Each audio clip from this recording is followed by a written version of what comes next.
Hello friends, welcome back to our channel. तो friends, आज हम लेके आ गए हैं रैपिड फायर राउंड और आज के इस रैपिड फायर राउंड में हम डिस्कस करेंगे डाइफ्रैक्शन और पोलराइजेशन ऑफ लाइट के बेस पे बेस्ट प्रीवियस ईयर क्वेश्चंस। मतलब जेईई मेंस में जो क्वेश्चंस आए हैं डाइफ्रैक्शन के बेस पे, उसको आज के लेक्चर के अंदर हम डिस्कस करने वाले हैं। ठीक है, तो आपको करना क्या है, आपको जो है पहले वीडियो को पॉज करके क्वेश्चन को ट्राई करना है, उसके बाद ही रिज्यूम करके सॉल्यूशन देखना है। हो सके तो साइड में टाइमर भी लगा लो, मोबाइल में टाइमर आता है उसको लगा लो, जिससे क्या है कि आपको टाइम लिमिट के अंदर क्वेश्चन सॉल्व करना है, वो आपको क्लियर होगा। ओके, तो इसी प्रोसीजर से आपको पूरा लेक्चर फॉलो करना है। ओके, तो इतने इन्फॉर्मेशन के साथ शुरू करते हैं अपना lecture.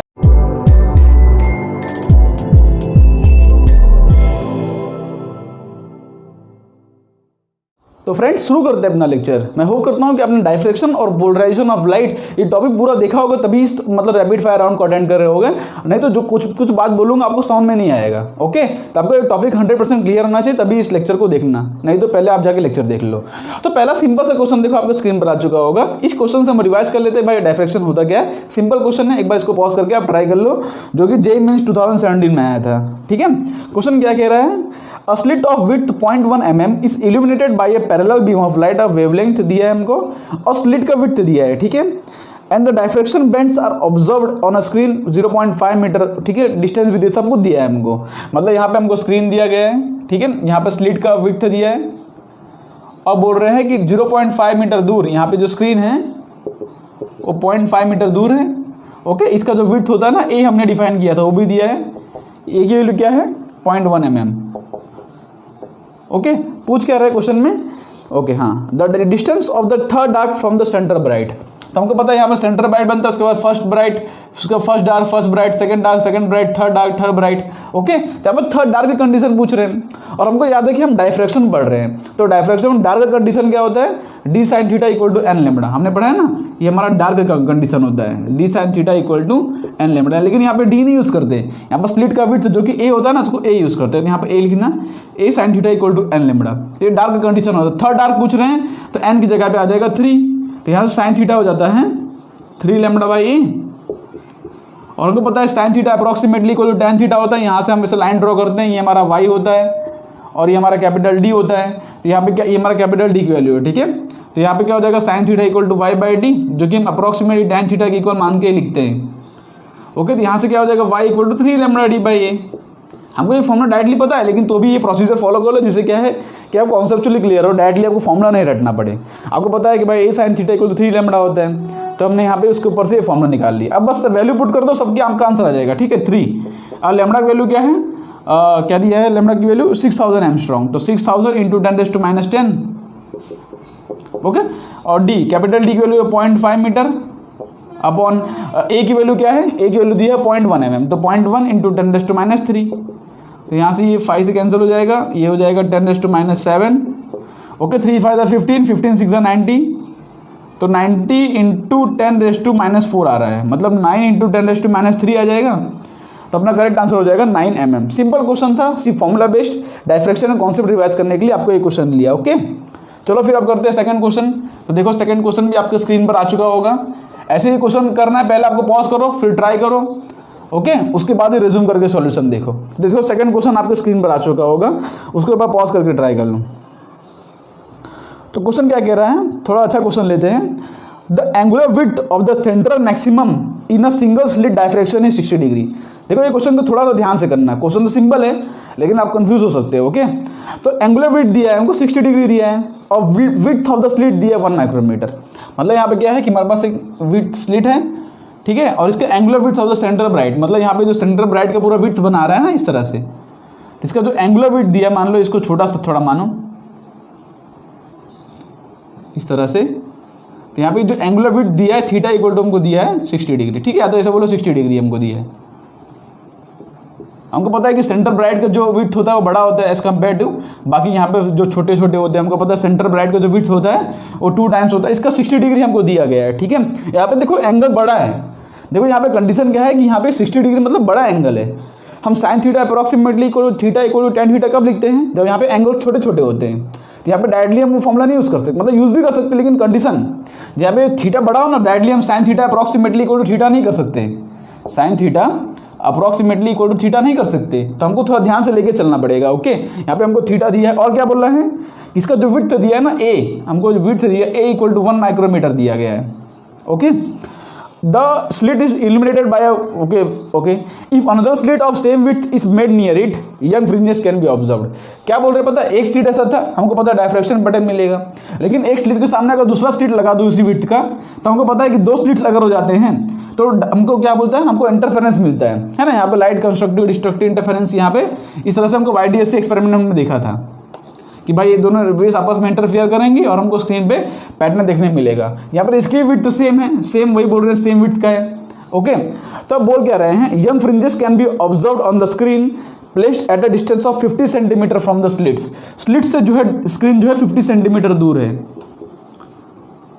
Okay, if the observe fringe width is 1 centimetre, मतलब जो फ्रिंजेस बन रहे हैं, मतलब जो उसके अंदर उसकी जो फ्रिंज विड्थ हमको मतलब बीटा इक्वल टू क्या होता है, लैम्बडा डी अपॉन डी, है ना। यंग डबल स्लिट एक्सपेरिमेंट के अंदर बीटा क्या होता है, lambda D by D, diffraction के अंदर लैम्बडा डी बाई ए होता है, लेकिन इसके अंदर क्या होता है, लैम्बडा डी बाई डी। तो इंटरफेरेंस के बाद हमको फ्रिंज विड्थ देखने मिला ना, तो उसकी विड्थ इतनी है। ओके, और उसकी हमको विड्थ दी है, मतलब हमको जो बीटा है ना उसकी वैल्यू दी गई है, क्या दी है हमको, 1 सेंटीमीटर। चलो वो भी ठीक है।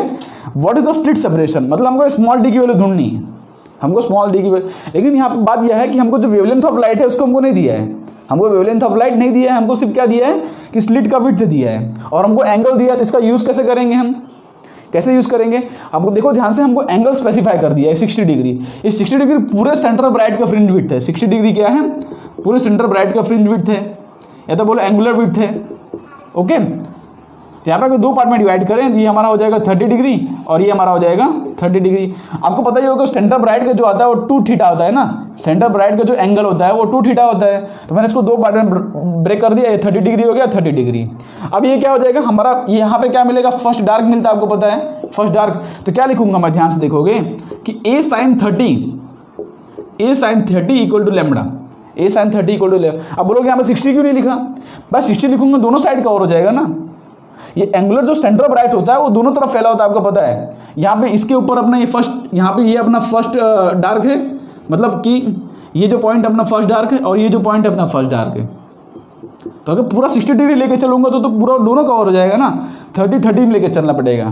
तो एंगल छोटा है ना, मतलब एंगल मतलब क्या बोलते हैं ऐसा, इसलिए हमको जो है इस तरह से देख के चलना पड़ रहा है। ओके, मतलब एंगल बड़ा है ना, तो हमको थोड़ा ध्यान रख के चलना पड़ा। डायरेक्टली हम साइन थीटा अप्रॉक्सीमेट थीटा नहीं ले सकते, यहाँ पे थीटा नहीं कर सकते आप y/d करके, हमको यहाँ पे इस तरह से करना पड़ेगा। तो यहाँ पे क्या आ रहा है, a sin 30 डिग्री की वैल्यू क्या होती है, 1/2 इक्वल टू लैम्बडा। तो यहाँ से देखो लैम्बडा की वैल्यू हमको मिल गई है, क्या है कि लैम्बडा की वैल्यू आ गई a/2। बस हमको इस इक्वेशन के अंदर लैम्बडा ही मिसिंग था, उसकी वैल्यू हमको मिल गई, बस अब इक्वेशन सॉल्व हो जाएगा। बस अब बीटा इक्वल टू क्या करो, लैम्बडा जगह पुट कर दो a/2, तो a/2 इंटू d/d। बस अब सारी वैल्यू आपके पास है, आंसर पुट करो। देखो a की वैल्यू है 1 माइक्रोमीटर, तो 1 इंटू 10⁻⁻6। कैपिटल D की वैल्यू 50 सेंटीमीटर, तो 50 इंटू 10⁻²/2।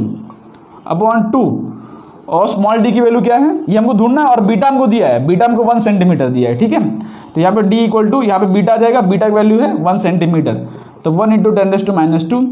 तो ये देखो 25 आ रहा है, तो 20, बाकी सब तो वो है 25 एक ही ऑप्शन में दिख रहा है हमको, तो अपना ए ऑप्शन करेक्ट हो जाएगा, ठीक है। ये भी सॉल्व कर सकते हो, ये देखो -2 से -2 कैंसिल, 25 माइक्रोमीटर अपना आंसर आ जाएगा, ठीक है, 25 माइक्रोमीटर। अब तो ए ऑप्शन अपना करेक्ट है, जो कि क्या है 25 माइक्रोमीटर है अपना करेक्ट आंसर।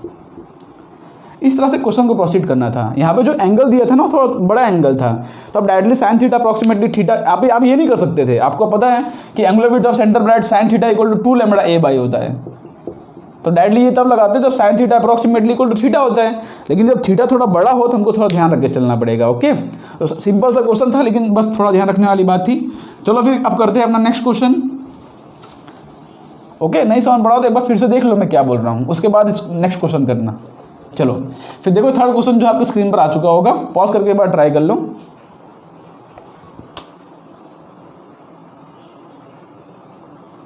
तो क्वेश्चन क्या कह रहा है, सिंपल क्वेश्चन है। Yellow light is used in a single slit diffraction experiment with slit width हमको दिया है। If yellow light is replaced by X rays then the observed fringes will reveal. देखो बहुत ही अच्छा क्वेश्चन है ये। क्वेश्चन है ना 1999 में, मतलब कि IIT JEE में आया था, स्क्रीन तब होता था। लेकिन क्वेश्चन में पूछा क्या गया है कि मान लो येलो लाइट है, हमको पता है कि जो यहाँ पे इस तरह से हमको डायफ्रैक्शन पैटर्न देखने को मिलता है। कब हमको देखने मिलता है डायफ्रैक्शन पैटर्न? जब यहाँ पे ये जो स्क्रीन होता है, या बोलो ये जो स्लिट विड्थ होता है, या बोलो ये जो विड्थ होता है ना W, या बोलो A, ये जब वेवलेंथ ऑफ लाइट के नज़दीक होता है तब हमको क्या देखने मिलता है स्क्रीन पे? Diffraction pattern. अब यहाँ पे क्वेश्चन में बहुत अच्छे से पूछा गया है, बोल रहे हैं yellow light is replaced by X rays. Yellow light is replaced by X rays. अच्छा, येलो लाइट मतलब विजिबल रेंज होता है, हमको पता है कहाँ से कहाँ तक होता है? 4000 एंगस्ट्रॉम से लेके 8000 एंगस्ट्रॉम तक होता है हमारा विजिबल रेंज, मतलब जो लाइट विजिबल है। और एक्स रेस क्या होता है? एक्स रेस तो बहुत ही छोटा होता है, आपको पता होगा कि अपना इलेक्ट्रोमैग्नेटिक स्पेक्ट्रम पढ़ा होगा, तो एक्स रेस तो बहुत ही छोटा होते हैं, मतलब कि अप्रॉक्सीमेटली इक्वल टू ऐसे 1 एंगस्ट्रॉम से लेके 100 एंगस्ट्रॉम इनके बीच में होते हैं, ठीक है। मतलब एक्स रेस की जो वेवलेंथ है ना वो बहुत ही छोटी होती है, मतलब कि विजिबल लाइट की जो वेवलेंथ है उसके कंपैरिजन में एक्स रेस की वेवलेंथ बहुत ही छोटी होती है। लेकिन हमको डायफ्रैक्शन पैटर्न कब देखने मिलता है? कि जब यहाँ पे स्लिट का विड्थ है, देखो स्लिट का विड्थ कितना दिया है हमको? 0.6 mm, मतलब 0.6 इंटू 10⁻³ अगर इसको हम जो है अगर नैनोमीटर में कन्वर्ट करें तो इंटू 10⁻6 करो, -10⁻6 करो, तो ये देखो 10⁻6 मतलब 60,000 इंटू 10⁻⁹। और अगर हम इसको अगर क्या बोलते हैं, इसको अगर हमने माइक्रो एंगस्ट्रॉम में कन्वर्ट करें तो 60, तो यहाँ पर ध्यान से देखो कितनी बड़ी वैल्यू आ रही है, 6 लाख आ रहा है। तो उसके कंपैरिजन में ये क्या है? 6 लाख एंगस्ट्रॉम। तो विड्थ जो है 6 लाख एंगस्ट्रॉम है, और ये क्या है? 100 एंगस्ट्रॉम। तो यहाँ पे जो विड्थ है ना, देख रहे हो ध्यान से, विड्थ मतलब कि एक्सरेस के कंपैरिजन में इसकी विड्थ जो है बहुत ही बड़ी है, तो हमको डायफ्रैक्शन पैटर्न देखने को मिलेगा ही नहीं इसके अंदर। इसके अंदर डायरेक्टली आप एनालॉजी नहीं लगा सकती कि हाँ भाई बीटा इक्वल टू λd/d होता है, अगर इसका लैम्बडा कम है मतलब क्या है? इसकी फ्रिंज विड्थ कम होगी, ऐसा नहीं कर सकते। यहाँ पे ध्यान से देखोगे कि ऐसा क्वेश्चन पूछा गया था, एक्स रेस की बात कर दी इन लोगों ने। एक्स रेस तो बहुत ही छोटा होता है, अगर येलो की जगह ग्रीन बोला होता तो हम ये एनालॉजी लगाते भाई कि हाँ भाई येलो लाइट है, उसकी जगह ग्रीन यूज़ कर दिया तो कुछ मतलब देखा जाएगा, मतलब हो सकता है रेंज के आसपास। लेकिन यहाँ पे एक्स रेस का जो रेंज होता है वो तो बहुत ही छोटा हो गया, तो वो रेंज ऑफ लाइट मतलब कंपेटिबल नहीं होता डायफ्रैक्शन कराने के लिए। तो यहाँ पे अपना जो आंसर करेक्ट होगा, no diffraction pattern, D option अपना करेक्ट होगा। इसके अंदर कोई डायफ्रैक्शन पैटर्न नहीं दिखेगा, क्योंकि इसका जो वेवलेंथ है बहुत ही छोटा हो गया, इतना छोटा नहीं चलेगा। इसके यहाँ पे जो ए होता है ना उसका कंपेरेबल होना चाहिए, या बोलो उसके ऑर्डर का होना चाहिए। लेकिन यहाँ पे ये तो बहुत बड़ा हो गया, ये बहुत छोटा, ये ए बहुत बड़ा हो गया, और एक्स रेस की वेवलेंथ बहुत छोटी है, तो हमको जो है डायफ्रैक्शन पैटर्न देखने को ही नहीं मिलेगा, ठीक है। तो करेक्ट आंसर हो जाएगा डी। आई होप सो ये क्वेश्चन समझ पड़ा होगा आपको। चलो करते हैं अपना नेक्स्ट क्वेश्चन, कुछ अलग तरीके का करते हैं। तो देखो नेक्स्ट क्वेश्चन जो आपको स्क्रीन पर आ चुका होगा, एक बार पॉज करके ट्राई कर लो। देखो ये क्वेश्चन भी डायफ्रैक्शन का है, लेकिन कुछ अलग तरीके का है। क्वेश्चन क्या पूछ रहा है हमको? A box of pinhole camera of length L has a hole of radius A। मतलब सिंपली क्या कर रहे हैं पता, डायफ्रैक्शन ऑब्जर्व करने के लिए कि एक ऐसा बॉक्स लिया, मान लो ऐसा एक बॉक्स लिया, ठीक है।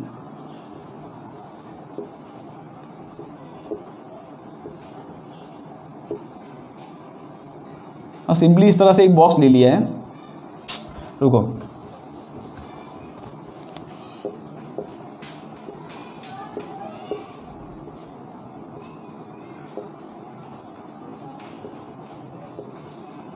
ओके, सिंपली इस तरह से बॉक्स ले लिया। बॉक्स में क्या किया कि एक होल कर दिया है। अब पता कि होल मतलब अगर वेवलेंथ ऑफ लाइट के नज़दीक हो तो हमको जो है डायफ्रैक्शन वगैरह देखने में मिलता है। तो यहाँ पे उस तरह का उन्होंने अरेंजमेंट किया है। इसका जो लेंथ लिया है ना उन लोगों ने, अगर देखा जाए तो अच्छे से थोड़ा ड्रॉ कर देता हूँ। इसका इन्होंने जो लेंथ लिया है,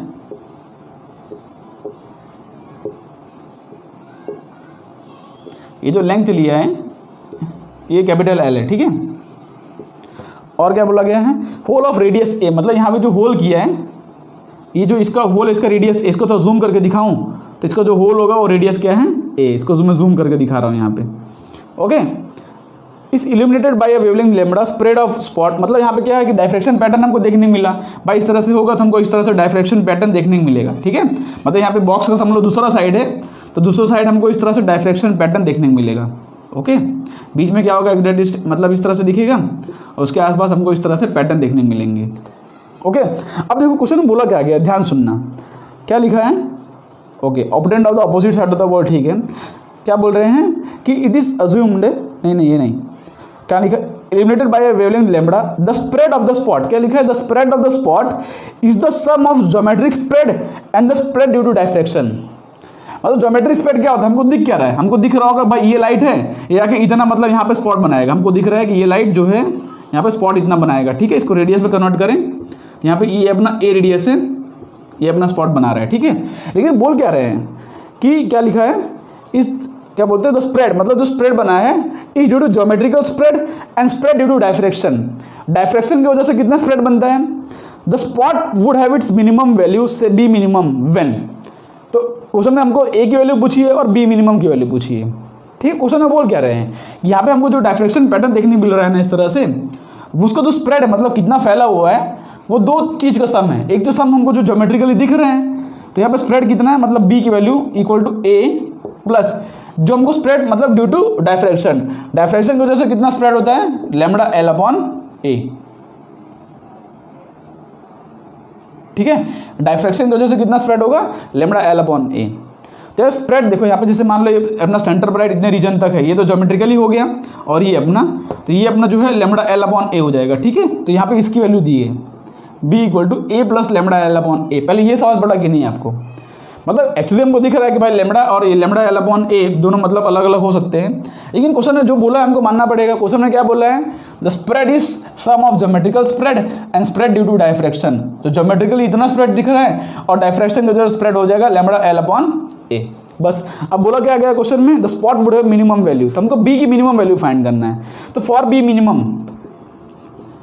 मिनिमम फाइंड करना कैसे, अगर हमको इक्वेशन दिया हो, आपने मैथमेटिक्स में पढ़ा होगा, अगर इक्वेशन दिया हो उसको हमको मिनिमम वैल्यू फाइंड करना हो, क्या करते हैं हम उसको डिफरेंशिएट करते हैं विद रिस्पेक्ट टू जो वेरिएबल यहाँ पे हो। यहाँ पे देखो, यहाँ पे ए रेडियस चेंज कर सकता है, यहाँ पे वेरिएबल है, तो हम क्या करेंगे, d B by d A equal to 0 करेंगे, ठीक है। लैम्बडा कांस्टेंट है, एल कांस्टेंट है, ए ही वेरिएबल हो सकता है ना, तो d B by d A equal to 0 करेंगे। तो यहाँ पे d B by d A की वैल्यू क्या होगी,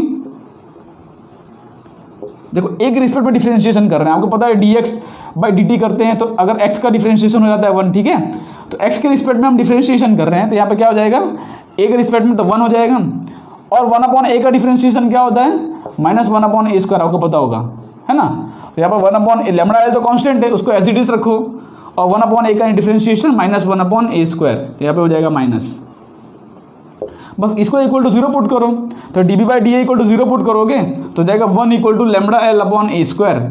तो यहाँ से ए की वैल्यू आ जाएगी under root of lambda L.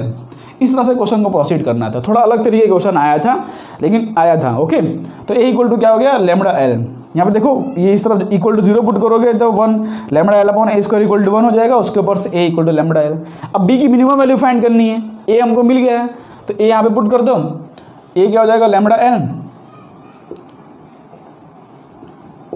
Plus lambda L upon A की वैल्यू क्या है, लैम्बडा एल। तो यहाँ से हो जाएगा under root of lambda L, तो हो जाएगा 2 रूट लैम्बडा, अगर ब्रैकेट के अंदर लिखे तो हो जाएगा 4 लैम्बडा एल, ठीक है। तो हमारी हो गई बी की मिनिमम वैल्यू, जो कि आ जाएगी under root of 4 lambda L. तो अपना जो करेक्ट ऑप्शन होगा वो मतलब ए ऑप्शन करेक्ट है, ओके। यहाँ पे देखो कुछ कुछ मान सकते हैं भाई, ए है अपना, बाकी जो बचा हो जाएगा वो लैम्बडा एल अपॉन, वो हमको थोड़ा कंसिडरेशन लेके चलना पड़ेगा। ये क्वेश्चन का तो थोड़ी बहुत मिस्टेक है, बिकॉज इन्होंने हर चीज़ एग्जैक्टली अच्छे से स्पेसिफाई किया नहीं है, ओके।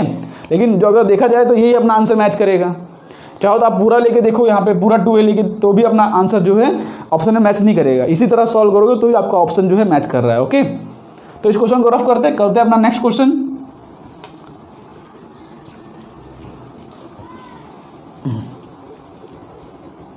तो इस तरह के क्वेश्चन आए हैं डायफ्रेक्शन बेस पे, ज़्यादा हार्ड क्वेश्चन नहीं आते, बिकॉज ये जे मेंस का टॉपिक है, तो जे मेंस में इससे ज़्यादा मतलब कि कॉम्प्लिकेशन नहीं कर सकते। उन लोग पूछेंगे क्या, मैक्सिमा मिनिमा, दो मैक्सिमा मिनिमा के बीच में डिस्टेंस, और क्या ही पूछेंगे उन लोग, तो वो सब हम कर सकते हैं, ओके। चलो तो अब करते हैं अपना मतलब पोलराइजेशन वाले टॉपिक्स। हमने देखो डायफ्रेक्शन बेस में क्वेश्चन सॉल्व कर लिए, अब जो पोलराइजेशन ऑफ लाइट है उसके बेस पे क्वेश्चन सॉल्व करते हैं। तो देखो पहला क्वेश्चन उसके बेस पे आपके स्क्रीन पर आ चुका होगा, ओके। तो एक बार पॉज करके ट्राई करो। आपको पोलराइजेशन मतलब पता तो है ना, मतलब क्या होता है, आपको थोड़ा बहुत 2 मिनट बेसिक बता दूं कि भाई हमारे पास ये लाइट है, थोड़ा एक बार सुन लो, ठीक है। यहाँ पे अनपोलराइज्ड लाइट, देखो सुन लो, वर्ड सुन लो। यहाँ पे क्या है कि अनपोलराइज्ड लाइट है, तो उसको हम पोलराइजर से पास करते हैं, तो उसकी इंटेंसिटी हो जाती है I0/2, और उसके आगे अगर मैं कोई पोलराइजर लगा दूं जो कि पर्टिकुलर कोई एंगल पर है, ठीक है, इसके पर्टिकुलर कोई एंगल पर है, मान लो इससे जो एंगल है वो थीटा है, इस पोलराइजर का जो एक्सिस है उससे एंगल थीटा बना रहा है, तो यहाँ पर जो लाइट आएगी वो I0/2 cos स्क्वायर थीटा हो जाएगा। ये हमारा मेलस लॉ है, ओके, ये हमारा मेलस लॉ है।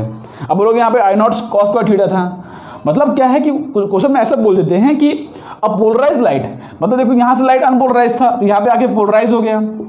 क्वेश्चन में बोलते हैं कि अब polarise light is incident on a, मतलब कि polariser which is at angle theta. यहाँ पे क्या होता है कि पहले से इसकी इंटेंसिटी I0 होती है, तो यहाँ पर I0 cos स्क्वायर थीटा हो जाता है। मतलब मेरे कहने मतलब इतना ही है कि पोलराइज होने के बाद जो भी इंटेंसिटी यहाँ पे होगी, जो भी इंटेंसिटी यहाँ पे होगी उसका cos स्क्वायर थीटा यहाँ पे हो जाएगा, ठीक है, मतलब समझ रहे हम, मतलब यहाँ पे अगर इंटेंसिटी 2i है तो यहाँ पे हो जाएगा 2i cos स्क्वायर थीटा, ठीक है। यहाँ पे इंटेंसिटी है, रैंडम ले लेते हैं कोई, मान लो 4i/2 ऐसा रैंडम कुछ भी ऐसा ले लो, √2i, तो यहाँ पे हो जाएगा √2i cos स्क्वायर थीटा।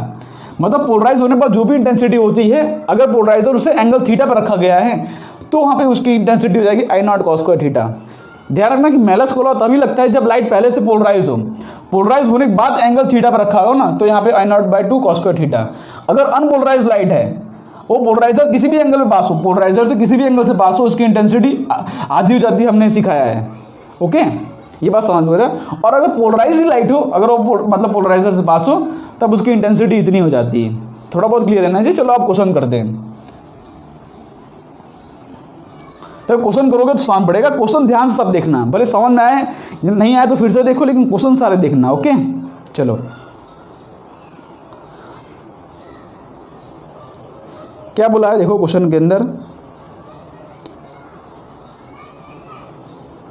लिखा है कि unpolarise light of intensity I passes through a ideal polariser A। क्या बोल रहे हैं कि एक पोलराइजर से अनपोलराइज लाइट पास कर रही है, ठीक है, and another polariser B is place behind A। मतलब यहाँ पे एक पोलराइजर है और दूसरा पोलराइजर यहाँ पे है, ठीक है, ये क्या है अपना A पोलराइजर और ये अपना B पोलराइजर है, ठीक है, और दोनों आइडेंटिकल पोलराइजर हैं। Is place behind A the intensity of light beyond B is found to be I/2। मतलब बियॉन्ड B मतलब B की यहाँ पे जो इंटेंसिटी ऑफ लाइट है वो I0/2 है, और यहाँ पे अपने पास अनपोलराइज लाइट है। बोला है ना कि unpolarise light is of intensity I, इसकी इंटेंसिटी है I, ओके, इतना बोला गया क्वेश्चन के अंदर। मतलब यहाँ पे जो लाइट है उसकी इंटेंसिटी I है, और फाइनली हमको जो लाइट की इंटेंसिटी मिल रही है I0/2। यहाँ पे क्या है हमको नहीं पता। अब ध्यान से देखो, ये क्या है अपना अनपोलराइज लाइट है, ये क्या है अपना अनपोलराइज लाइट है, ठीक है। तो यहाँ से अगर लाइट यहाँ पे जा रही है तो इसकी इंटेंसिटी कितनी हो जाएगी I0/2। भले कैसे भी रखा हुआ है, भले कैसे भी रखा हो, लेकिन ये अनपोलराइज लाइट है ना, तो पोलराइजर से पास होगी तो हमेशा इंटेंसिटी I0/2 होती है, ओके, भले कोई भी एंगल पर रखा हो, कैसे भी रखा हो, चाहे ऐसे रखा हो चाहे जैसे रखा हो। लेकिन अब यहाँ पे लाइट क्या हो गई, पोलराइज हो गई, लाइट क्या हो गई, पोलराइज। अब लाइट देखो पोलराइज हो गई, अब ये पोलराइजर से पास होगी ना, तो उसका फॉर्मूला क्या आ जाएगा, जो हमारा I मतलब इसके बाद आएगा वो हो जाएगा I0 cos स्क्वायर थीटा, ये हमारा फॉर्मूला है। लेकिन यहाँ पे I क्या है, I0/2 है, यहाँ पे क्या हो जाएगा I0/2, तो अपना फॉर्मूला हो जाएगा I0/2 cos स्क्वायर थीटा। लेकिन बोल क्या रहे हैं कि हमको यहाँ पे भी इंटेंसिटी कितनी मिल रही है, I0/2। क्या बोला है क्वेश्चन के अंदर, ध्यान सुनना, कि यहाँ पे भी हमको इंटेंसिटी कितनी मिल रही है, I0/2। मतलब सिंपली इससे हमको इतना ही बताना चाहते हैं कि ये पोलराइजर और ये पोलराइजर दोनों सेम ही एंगल पर रखे गए हैं, तभी यहाँ पे cos थीटा 0 हो जाएगा और हमको क्या मिलेगा, इंटेंसिटी I0/2। बाकी फॉर्मूले के हिसाब से I0/2 cos स्क्वायर थीटा होना चाहिए, लेकिन अगर थीटा 0 हो तो यहाँ पे I0/2 होगा, तो यहाँ पे भी I0/2 होगा।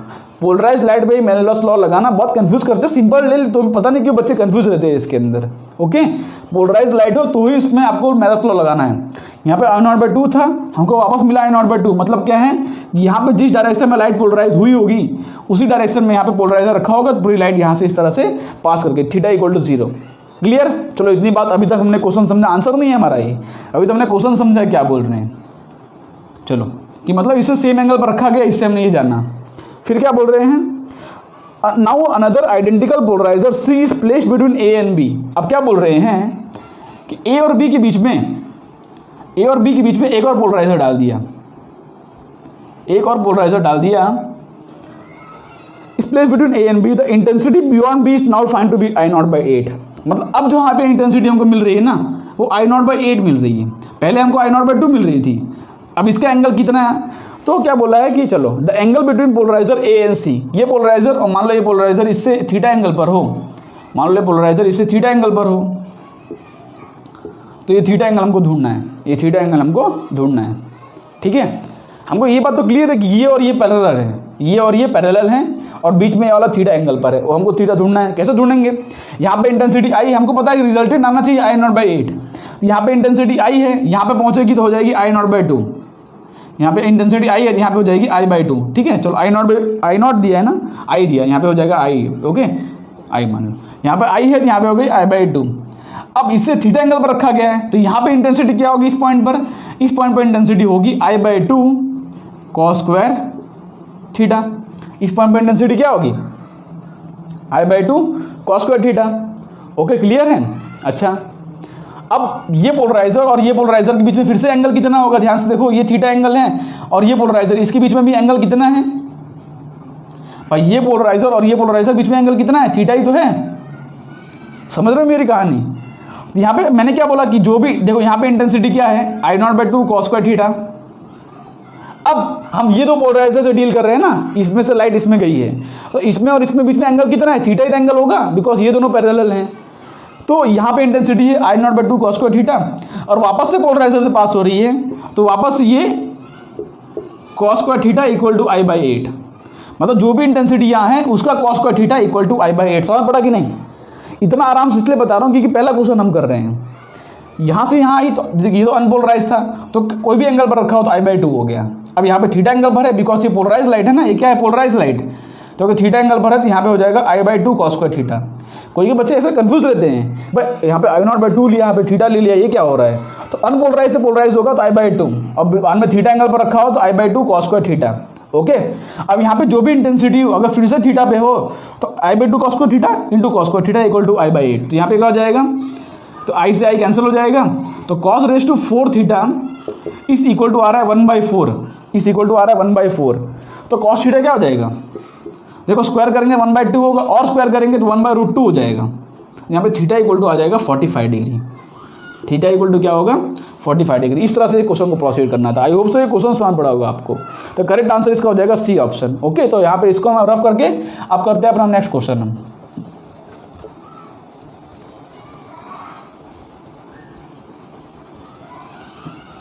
ओके, तो फ्रेंड देखो, नेक्स्ट क्वेश्चन आपके स्क्रीन पर आ चुका होगा, उसको भी पॉज करके ट्राई करो। इसी तरह का क्वेश्चन है, तो इसको एक बार आप पॉज करके ट्राई करो। ठीक है, सेम इसी तरह का क्वेश्चन है, जरा भी चेंज नहीं है, सेम इसी तरह का क्वेश्चन है, आपको पॉज करके ट्राई करना है। चलो, क्या लिखा है? Two polaroids are placed in the path of unpolarized light of intensity I0। मतलब यहाँ पे इंटेंसिटी I0 है, उसके रास्ते में दो पोलराइजर रखे गए हैं, ये और मान लो ये। ठीक है, अभी एंगल कितना है हमको नहीं पता।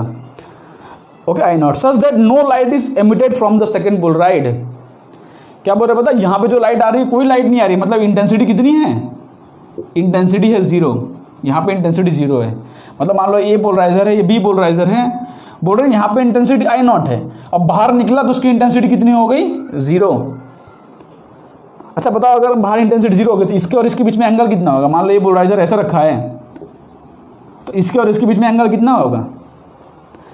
ये देखो, ये क्या है? अनपोलराइज लाइट है, यहाँ पे क्या है? अनपोलराइज लाइट होगी। ठीक है, यहाँ से आई तो यहाँ पे हो गया I0/2।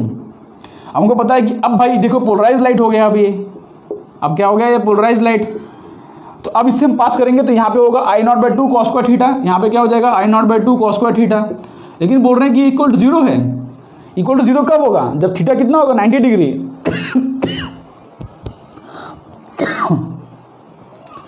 ये यहाँ पे इंटेंसिटी 0 कब आएगी? जब यहाँ पे थीटा कितना हो जाएगा? Equal to 90 degree. cos 90 कितना होता है? 0। मतलब ये पोलराइजर और ये पोलराइजर के बीच में एंगल है 90 डिग्री। ये क्वेश्चन के अंदर इस तरह से दिया गया है। ओके, चलो इतना हमको हिंट मिल गया है, इतनी बात से इतना हमको हिंट मिल गया है।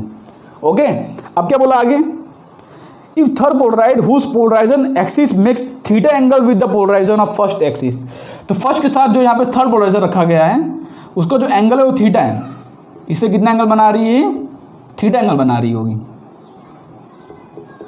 ठीक है, ये एंगल थीटा है अपना। तो क्वेश्चन में क्या बोला? The intensity of the light emitted. अब यहाँ पे जो इंटेंसिटी आएगी, आई, उसकी वैल्यू क्या है हमको पूछा गया है। देखो ध्यान से, अच्छा, इसके साथ अगर थीटा एंगल बना रहा है, अब तो ये दोनों 90 डिग्री पे है ना, तो इसके साथ कितना एंगल बनाएगा ये, इसके साथ ये बनाएगा 90 माइनस थीटा, क्योंकि भाई देखो ये और ये 90 डिग्री पे है, अगर इसके साथ थीटा है तो इसके साथ कितना होगा 90 माइनस थीटा। तो क्या करेंगे हम, यहाँ पे इंटेंसिटी आई नॉट है, यहाँ पे हो जाएगा आई नॉट बाई 2, और यहाँ से यहाँ पास होगा तो हो जाएगा I naught by 2 cos square theta, I naught by 2 cos square theta. अब देखो ध्यान से, इस पोलराइजर और इस पोलराइजर बीच में एंगल कितना है 90 माइनस थीटा ना, तो यहाँ पे इंटेंसिटी क्या है, यहाँ पे इंटेंसिटी है I naught by 2 cos square theta. अब यहाँ से यहाँ जाएगा तो जो एंगल कितना है 90 माइनस थीटा, तो ये intensity into cos square 90 minus theta equal to, ये हमको ढूंढना है, ठीक है, ये हमारी आई की वैल्यू, ये हमको ढूंढना है। समझ पड़ा ना, जो भी इंटेंसिटी यहाँ इंटू कॉस स्क्वायर जो भी एंगल है उसके बीच में ये आ गया, ठीक है। तो यहाँ से क्या आ रहा है I naught by 2 cos square theta, और ये हो जाएगा हमारा साइन स्क्वायर थीटा, ठीक है। अभी हमारा कोई ऑप्शन मैच नहीं कर रहा है, तो हमको जो है, हमको ये चीज़ पता है कि साइन 2 थीटा जो होता है वो 2 साइन थीटा कॉस थीटा होता है, ठीक है। दोनों का स्क्वायर कर दो तो यहाँ पे हो जाएगा 4 sine square theta cos square theta, okay. तो हमको जो है ऊपर 4 चाहिए, तो मैं मल्टीप्लाई बाय 4 और डिवाइड बाय 4 कर लेता हूँ, तो हो जाएगा आई नॉट बाई 8, देखो ये हो जाएगा आई नॉट बाई 8, और 4 cos square theta sine square theta की जगह पे लिख सकता हूँ मैं साइन स्क्वायर 2 थीटा, ठीक है, आई नॉट बाई 8। तो हमारा ये करेक्ट आंसर हो जाएगा। इस तरह से इस क्वेश्चन को प्रोसीड करना था, ओके। सिंपली देखना है, बस एंगल हमको जज करना है, फाइंड करना है, ओके। इस तरह से इस क्वेश्चन प्रोसीड करना था, और इस तरह से पोलराइजर के क्वेश्चन आते हैं, होते एकदम सिंपल है, लेकिन तो भी बहुत बच्चे कंफ्यूज होते हैं, बिकॉज उन लोग ये नहीं पढ़ पाते क्वेश्चन में पोलराइज लाइट दिया है कि अनपोलराइज लाइट दिया है, कब मेलस लॉ लगाना है, कब मेलस लॉ नहीं लगाना है, ओके। क्लियर है, मेलस लॉ पोलराइज लाइट पे लगता है। चलो एक और क्वेश्चन करते हैं, अब कुछ अलग तरीके के क्वेश्चन करते हैं, ठीक है। हाँ ये रहा। अब देखो ये भी क्वेश्चन अच्छा है कि अब plane polarise light is incident on a polariser which is pass axis making theta angle with the x axis. मतलब यहाँ पे पोलराइजर दिया है हमको, और उसकी जो पास एक्सिस है ना, मतलब ये एक्सिस वो बना रही है theta angle with the x axis, वो बना रही है theta angle with the x axis, ये हमको बोला गया है। At 4 different value of theta the observed intensity are same, observe intensity are same, what is the angle between direction of polariser and x axis. किसके बीच में हमको angle find करना है, डायरेक्शन ऑफ पोलराइजर, यहाँ पे लिखो, हमको किसके बीच में एंगल फाइंड करना है, एक तो direction of polarisation, direction of polarisation and x axis. ये क्वेश्चन सिंपल है तो भी कंफ्यूज करता है, ठीक है। यहाँ पे क्या है, हमको एंगल थीटा पे दिया है, तो डायरेक्शन ऑफ पोलराइजेशन और थीटा एक्सिस के बीच में हमको एंगल फाइंड करना है क्वेश्चन के अंदर। अब बोला क्या गया है कि जो पास एक्सिस है, मतलब ये जो पोलराइजर जो पास कर रहा है उससे जो एक्स एक्सिस है हमारा, ये एक्स एक्सिस है, उससे थीटा एंगल पर है। और क्या बोला है कि अ प्लेन पोलराइज्ड लाइट, मतलब यहाँ पे जो लाइट आ रही है ना वो पहले से पोलराइज्ड है, ठीक है। मान लो ये जो लाइट है कोई भी रैंडम एंगल पर है, ठीक है, इस तरह से ये लाइट इस तरह से पोलराइज है, मतलब मान लो यहाँ पे जो पोलराइजर होगा वो कुछ इस तरह से रखा हो कि लाइट जो है इस तरह से पोलराइज हो गई,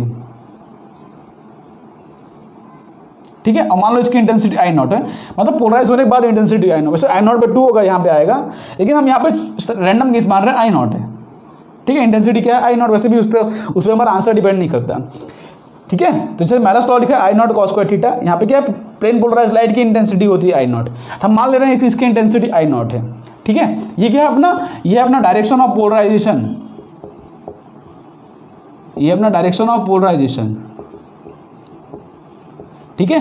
मतलब पहले वाले देखो क्वेश्चन समझो ध्यान से क्या बोल रहे हैं, नहीं तो आप कंफ्यूज हो गए, बिकॉज ये क्वेश्चन जो है वर्डिंग में कंफ्यूज कर रहे हैं। क्या बोल रहे हैं, what is the angle between direction of polariser and x axis. और जो एक लाइट है पहले से प्लेन पोलराइज लाइट है, वो कितने एंगल पर हमको नहीं पता, ठीक है। ये इसका डायरेक्शन ऑफ पोलराइजर है, मतलब यहाँ पे राइट रखी ऐसे आ गई। अब ये एंगल सेम नहीं है, इसको थोड़ा और इसको अलग बना देता हूँ, आपको नहीं लगे दोनों सेम है।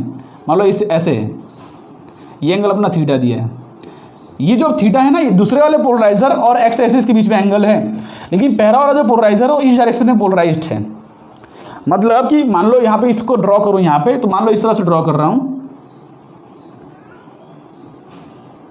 मान लो ये ड्रॉ किया, ये अपना क्या है, ये अपना डायरेक्शन ऑफ पोलराइजर है, डायरेक्शन ऑफ पोलराइजेशन, ठीक है। अच्छा, what is the direction of polariser, what is the angle between the direction of polarisation and x axis. तो डायरेक्शन ऑफ पोलराइजेशन और एक्स एक्सिस के बीच में जो एंगल है हमको ढूंढना है। डायरेक्शन ऑफ पोलराइजर और एक्स एक्सिस के बीच में एंगल है हमको ढूंढना है। तो यहाँ पे मान लेते हैं जो डायरेक्शन ऑफ पोलराइजर है ये और एक्स एक्सिस, इसके बीच में जो एंगल है मान लेते हैं वो थीटा डैश है। ठीक है, लेट ठीक है, direction of polariser and theta axis make angle theta dash, make angle theta dash. ठीक है, ये एंगल हमको थीटा डैश हम मान लेते हैं उसको, और वही हमको ढूंढना है what is the angle between direction of polarisation and x axis. अच्छा, लेकिन अच्छा यहाँ पे जो प्लेन पोलराइज्ड लाइट आ रहा है आई नॉट, तो यहाँ पे अगर जाएगी ये एंगल कितना होगा बताओ, ये एंगल हो जाएगा अपना, देखो अच्छा क्वेश्चन है, बहुत अच्छा। ये एंगल हो जाएगा अपना थीटा डैश माइनस थीटा। ये एंगल कितना हो जाएगा अपना थीटा डैश माइनस थीटा। मतलब यहाँ पे जो लाइट आई नॉट पे आई, अब यहाँ पे ये कितना रखा गया, इससे थीटा एंगल, इससे ये इतना एंगल पर रखा गया है, देखो इससे इतना एंगल पर रखा गया है। तो लाइट जो यहाँ पे आएगी वो इससे थीटा एंगल, मतलब कि देखो ये थीटा एंगल होता क्या है, हम जो आई नॉट दिया मेलस लॉ लिखते हैं, I equal to I naught cos square theta. तो ये थीटा एंगल होता क्या है, ये थीटा एंगल ये थोड़ी होता है जो हमको दिया है क्वेश्चन के अंदर। वो थीटा एंगल तो होता है कि जो ये वाला देखो, ये पास एक्सिस है और ये पास एक्सिस है, दोनों के बीच में एंगल, वो थीटा होता है ना। यहाँ पे हमको कंफ्यूज करने के लिए ये हमको थीटा दिया है। तो यहाँ पे ये जो एंगल अपना होगा, ये एंगल होगा cos square theta dash minus theta. ये बात समझ रहे हो कि नहीं। यहाँ पे आई इक्वल टू होगा I naught cos square theta dash minus theta.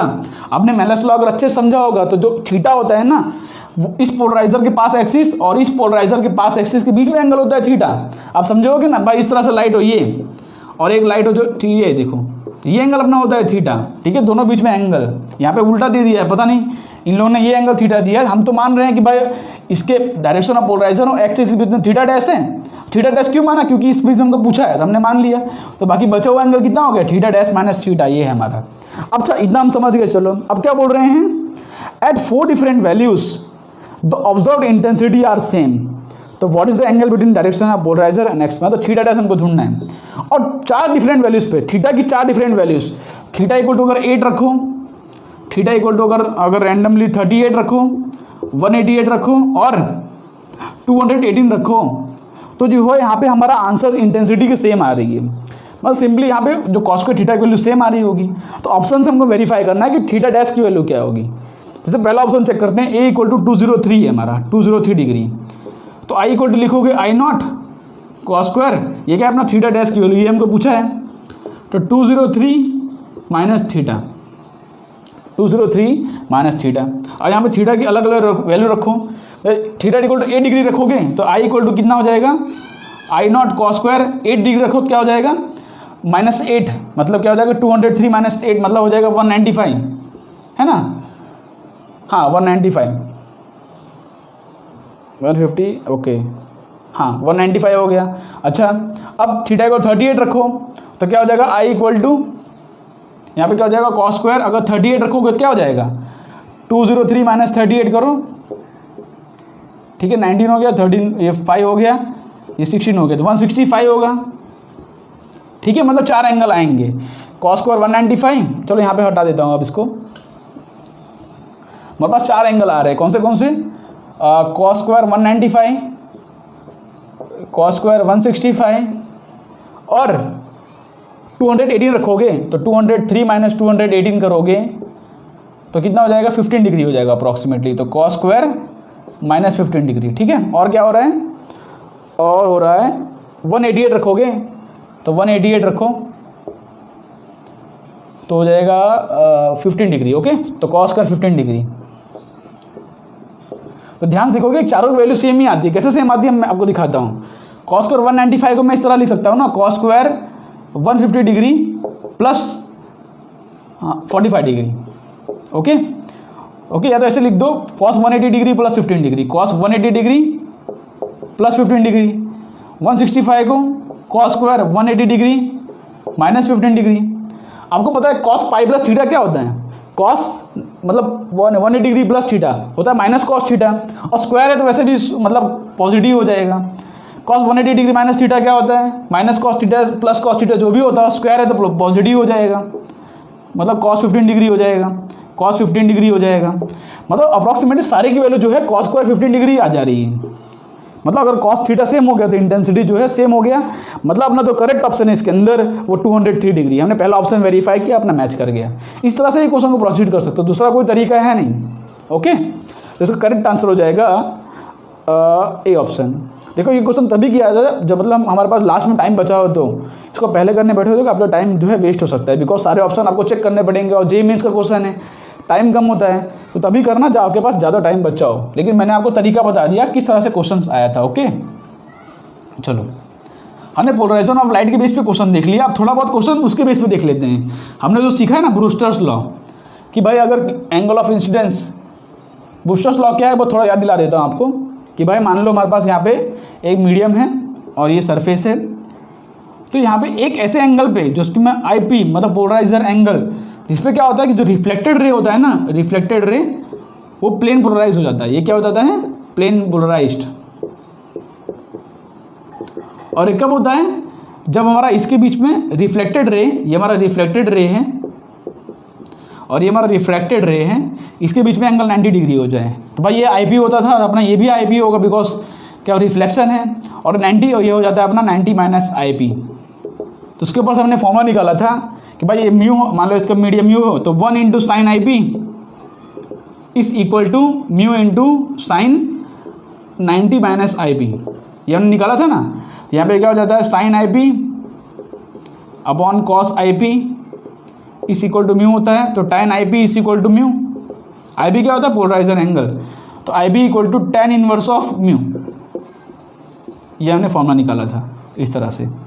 ये बेसिक कॉन्सेप्ट है, मतलब कि ऐसा एंगल ऑफ इंसिडेंस जिसपे क्या है रिफ्लेक्टेड और रिफ्लेक्टेड रे 90 डिग्री हो जाए, मतलब क्या है कि रिफ्लेक्टेड रे जो है प्लेन पोलराइज हो जाए। यहाँ पे सारे लाइट जो है प्लेन पोलराइज हो जाते हैं, ठीक है, मतलब एक किसी पर्टिकुलर एंगल पर, समझ रहे हो। यहाँ पे रैंडमली डायरेक्शन में अगर लाइट हो, यहाँ पर लाइट अगर रैंडम डायरेक्शन में होती थी, यहाँ पे क्या हो जाती थी? एक ही डायरेक्शन में प्लेन पोलराइज हो जाती थी। क्लियर है ना? रिफ्लेक्टेड रे नहीं होती थी, ये पार्सली पोलराइज होती थी, लेकिन ये प्लेन पोलराइज होती थी। तो इस तरह से इस क्वेश्चन को सॉल्व करना था, मतलब इस तरह से ये हमारा कॉन्सेप्ट है। चलो इसके बेस पर एक दो क्वेश्चन देख लेते हैं, जिससे क्या है कि हमारा ये वाला कॉन्सेप्ट भी क्लियर हो जाए। तो हमने जो ऑलमोस्ट सारे टाइप टॉपिक के बेस पे हमने क्वेश्चन सॉल्व कर लिया होगा। Okay,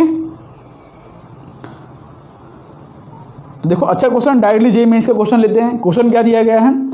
consider a tank. देखो बहुत अच्छा क्वेश्चन है, बहुत ही अच्छा क्वेश्चन है, ध्यान से देखना, समझाता हूँ। यहाँ पे एक टैंक रखा गया है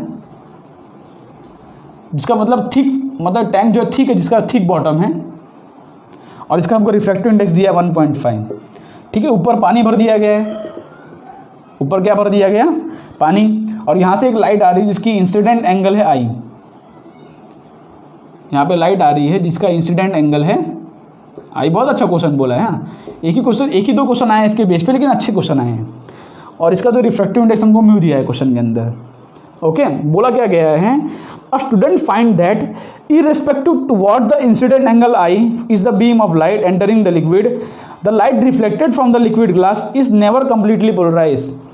मतलब यहाँ पे कोई भी एंगल ऑफ इंसिडेंस यूज़ करो, कोई भी एंगल ऑफ इंसिडेंस यूज़ करो, यहाँ पे जो लाइट आ रहा है यहाँ से रिफ्लेक्ट हो रहा है, ठीक है, यहाँ से जो लाइट आएगा यहाँ पर रिफ्लेक्ट होगा, वो कभी भी प्लेन पोलराइज नहीं है, ठीक है, never plane polarised, never plane polarised हमको बोला गया है क्वेश्चन के अंदर। For this to happen the minimum value of u mu हमको पूछा है, म्यू की मिनिमम वैल्यू। किस तरह से इस क्वेश्चन को हम प्रोसीड करेंगे? यहाँ पे इंसिडेंट रे गिर रही है, ठीक है, कोई भी एंगल ले लो 0 से लेकर 90 डिग्री तक, यहाँ पे जो लाइट आ रही है वो कभी भी प्लेन पोलराइज नहीं हो रही है। अच्छा, लाइट प्लेन पोलराइज कब होती है?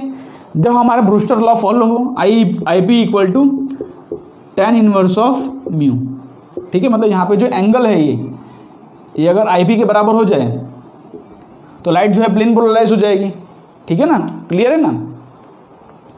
अगर हमारा इंसिडेंट एंगल जो है प्लेन पोलराइज के बराबर हो जाए तो लाइट क्या हो जाएगी? प्लेन पोलराइज्ड, क्लियर है। यहाँ से रे क्या होगा? एक रिफ्लेक्ट होगा, एक रिफ्रैक्ट होगा, और एक जो है, समझ रहे हो, यहाँ से एक रे आएगी और एक रे ऑफ लाइट रिफ्लेक्ट करेगी, एक रे ऑफ लाइट रिफ्लेक्ट करेगी, इस तरह से, ठीक है। ये अपना कोई एंगल ऑफ इंसिडेंस जो कि आई पी मान रहा हूँ, तो ये भी अपना आई पी हो जाएगा, यहाँ पे 90 डिग्री, यहाँ पे ये हो जाएगा अपना 90 माइनस आई पी।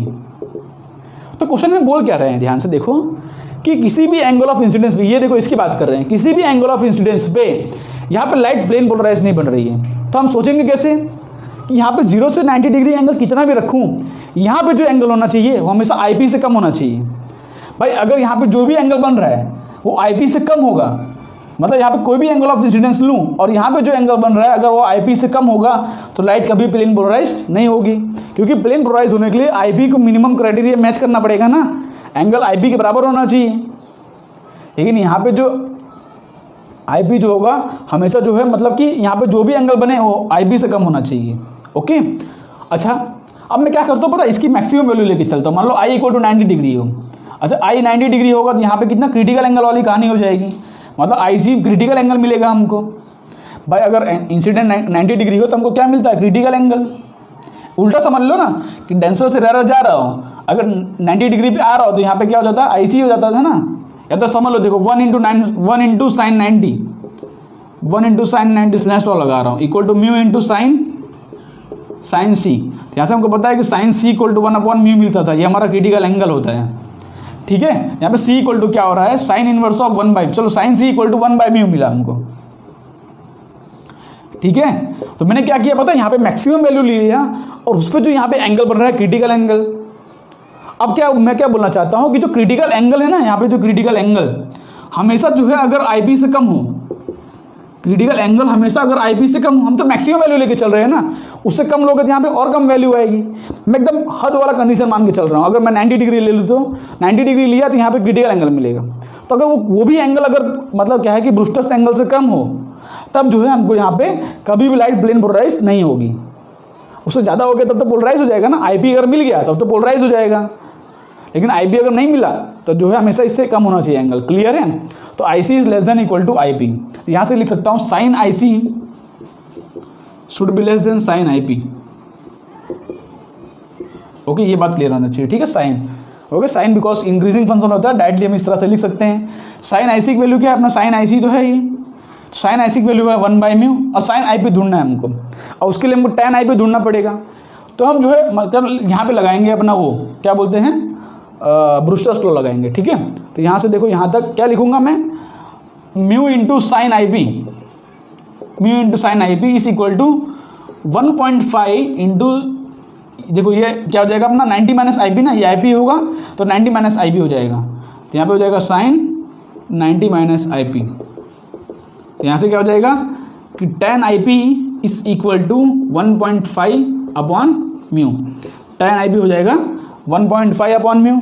क्लियर है ना, तो tan IP हमको वैल्यू मिल गई, हमको sin IP की वैल्यू चाहिए तो हम जो है ट्रायंगल से यूज़ करेंगे। ठीक है, यहाँ पे हटा देता हूँ मैं इसको।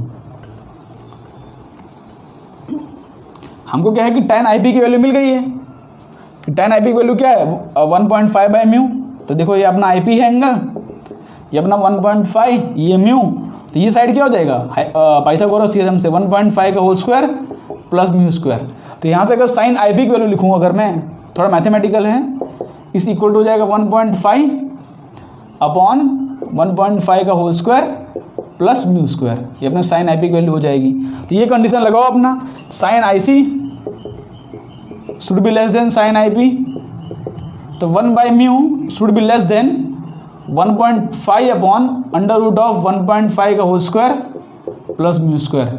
बस यहाँ से म्यू की वैल्यू ढूंढ लो, तो क्या हो जाएगा 1.5 का whole square plus mu square is equal to 1.5 mu का होल स्क्वायर। ठीक है, मैंने क्या किया, इसको मल्टीप्लाई किया, मल्टीप्लाई किया और स्क्वायर कर दिया। ठीक है, तो इस तरह से आएगा, तो क्या हो जाएगा 2.25 plus mu square should be less then 2.25 mu square.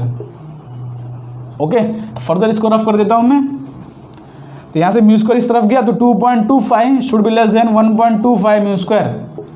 तो म्यू स्क्वायर की जो वैल्यू आ रही है ग्रेटर देन क्या बोलते हैं 2.25 डिवाइड बाय मतलब 225 divide by 125, 525 is 5 4 is 45, 5 5 is 9।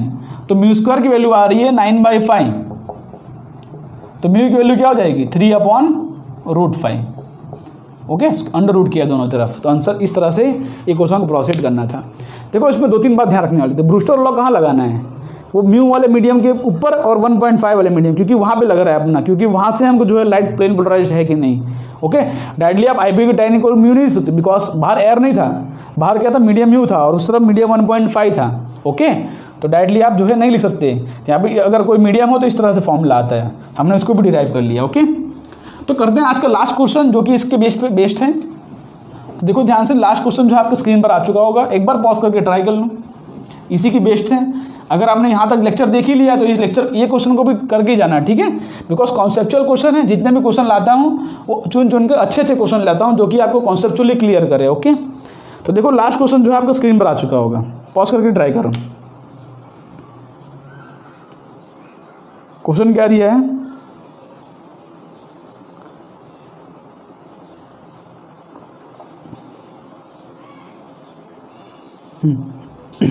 देखो बहुत अच्छा क्वेश्चन है। पहली बात तो क्वेश्चन को देख के समझना ही मुश्किल है कौन से टॉपिक से पूछा गया है क्वेश्चन, लेकिन ध्यान से देखोगे ना तो ये क्वेश्चन पोलराइजेशन ऑफ लाइट के बेस पे। क्वेश्चन क्या है कि क्या पे ये person lives in a high rise building on the bank of river 50 metre wide. मतलब यहाँ पर रिवर है जो कि 50 मीटर वाइड है, ठीक है, कितना मीटर वाइड है, 50 metre. A person lives on a high rise building on a bank of river 50 metre wide, across a river there is a well lit tower of height 40 metre. ठीक है, यहाँ पे building है, यहाँ पे जो river है टावर है जिसकी हाइट कितनी है, 40 मीटर। ठीक है, दिया है डायग्राम के अंदर। Okay, one a person who is height of 10 metre, मतलब ये पर्सन इसकी हाइट जो है 10 मीटर की है, मतलब यहाँ पर्सन है जिसकी हाइट जो है मतलब 10 मीटर की दी गई है हमको, इसकी हाइट है 10 मीटर। ठीक है, लुक्स थ्रू अ पोलराइजर। अच्छा, इसके पास पोलराइजर है। देखो इस बात से हमको हिंट मिलेगा, क्वेश्चन जो है पोलराइजेशन ऑफ लाइट के बेस पे।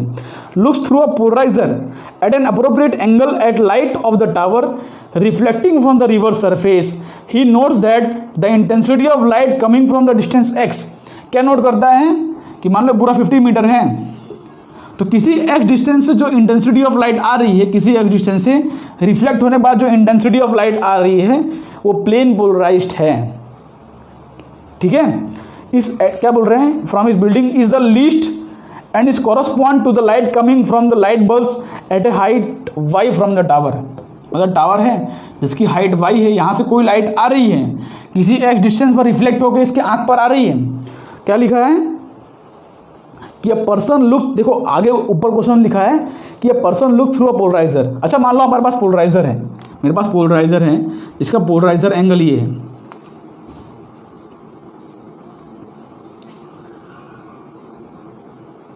ठीक है, मेरे पास पोलराइजर, इसका पोलराइजर एंगल है। अच्छा, एक पोलराइजर से अगर देख रहे हैं उसको लाइट दिखेगी कब, बताओ। अगर पोलराइजर से देख रहा है उसको लाइट दिखेगी कब, बोला क्या गया है कि at an appropriate angle of light of the tower reflecting from the river surface, he notes the intensity of light coming from the distance x from the building is the least. मतलब यहाँ पे y distance पर दूर, मतलब यहाँ पे tower है, इससे जो इंटेंसिटी ऑफ लाइट आ रही है ऐसे रिफ्लेक्ट होकर इसके पास जो आ रही है उसकी इंटेंसिटी जो है मिनिमम है। ठीक है, इस क्या लिखा है, intensity of light coming from distance x from इस building is the least and is correspond to light coming from the light bulbs at a height. यहाँ पे लाइट बल्ब है, उससे लाइट आ रही है, मतलब इस तरह से रिफ्लेक्ट करके इसके आंख तक पहुँच रही है। ठीक है, हमको ढूंढना है कि ये y क्या है और x क्या है, सिंपली। ठीक है, तो ध्यान से, ये लाइट ये पोलराइजर से देख रहा है, तो अगर ये लाइट प्लेन पोलराइज्ड होगी तभी तो इसको पोलराइजर से वो लाइट देखेगा। मतलब क्या है कि रिफ्लेक्टेड लाइट प्लेन पोलराइज होनी चाहिए, तभी उसकी इंटेंसिटी लीस्ट होगी और तभी इसको पोलराइजर से दिखेगा। क्लियर है, तो यहाँ पे ये जो एंगल बनेगा अपना, ये IP बनेगा, ब्रूस्टर्स एंगल IP। ठीक है, तो IP को हम निकाल सकते हैं, हमको मीडियम भी दिया है, लाइट का मीडियम दिया, वाटर का मीडियम दिया है हमको, म्यू इक्वल टू 4.3, 4/3। तो IP equal to tan inverse of mu कर सकते हैं हम, tan इनवर्स ऑफ 4/3। तो यहाँ से हो जाएगा tan IP is equal to 4/3। अच्छा, 4/3 किसका एंगल होता है, 4/3 होता है 4/3 होता है 53 डिग्री, 53 डिग्री। हमको पता ना, ये ट्रायंगल 4, 3, 5, ये एंगल अपना होता है 53 डिग्री। ओके, ये 53 डिग्री है, तो इसके कॉरस्पॉन्डिंग ये कितना हो जाएगा अपना 37 डिग्री, और ये कितना हो जाएगा अपना 37 डिग्री। बस अभी एंगल मिल गया, अब तो ढूंढना बहुत आसान है ना, x और y ढूंढ लो। तो tan 37 is equal to 10/x। Okay, हाँ, तो यहाँ पर tan 37 हो जाएगा 3/4 इज इक्वल टू 10/x। तो यहाँ से x इक्वल टू हो जाएगा 40/3। तो x मिल गया 40/3, जो कि अप्रॉक्सीमेटली 13.33 आ रहा है। तो 30 मीटर वाला अपना करेक्ट ऑप्शन होगा। ओके, x की वैल्यू। तो अपना बी ऑप्शन ही मैच हो जाता है इससे ही। डायरेक्टली आप चेक करो तो बी ऑप्शन मैच कर जा रहा है अपना, लेकिन तो अभी वाई की वैल्यू ढूंढ लो, तो ये ट्रायंगल यूज़ कर लो। तो tan 37 इज इक्वल टू हो जाएगा y/50, y/50 है ना, tan 37 सॉरी ये हो जाएगा अपना 50 - x। ओके, पूरा x है, देखो पूरा 50 है, तो ये x है, ये हो जाएगा 50 - x। यहाँ पे हो जाएगा y/50 - x, ये हो जाएगा 3/4 is equal to y/50 - x। Solve करोगे तो 50 - x की वैल्यू कितनी है 40/3 इंटू 3/4 इज इक्वल टू हो जाएगा y। तो सॉल्व करोगे ध्यान से, y की वैल्यू अप्रॉक्सीमेटली इक्वल टू 27 आ जाएगी। ठीक है, इस तरह से इस क्वेश्चन को प्रोसीड करना था। यहाँ पे हमको ध्यान देना है कि इंटेंसिटी लिस्ट तभी होगी जब लाइट जो है ब्रूस्टर्स एंगल से पास करेगी, कि ब्रूस्टर्स एंगल से पास करता है ना, ज़्यादातर लाइट रिफ्लेक्ट कर जाता है, थोड़ा बहुत लाइट रिफ्लेक्ट करता है जिसकी इंटेंसिटी बहुत ही कम होती है। क्लियर है ना। तो यहाँ पे ये एंगल अपना ब्रूस्टर्स एंगल के अकॉर्डिंग हमको ले लेना था, तो इक्वल टू 53 डिग्री, उसके ऊपर से हमारा ये दोनों x और y आते हैं। तो बस आज के लेक्चर के लिए इतना ही। होप सो आज के लेक्चर आपको समझ पड़ा होगा। अगर से क्वेश्चन पसंद आए हो और समझाने का तरीका अच्छा लगा हो तो वीडियो को लाइक कर दें। मिलता है आपको नेक्स्ट वीडियो में। अब हम चालू करने वाले अपना नया चैप्टर जो कि हो जाएगा मॉडर्न फिजिक्स। ओके, तो मिलता है आपको नेक्स्ट वीडियो में। तब तक के लिए आप पढ़ाई करते रहें। तब तक के लिए बाय बाय।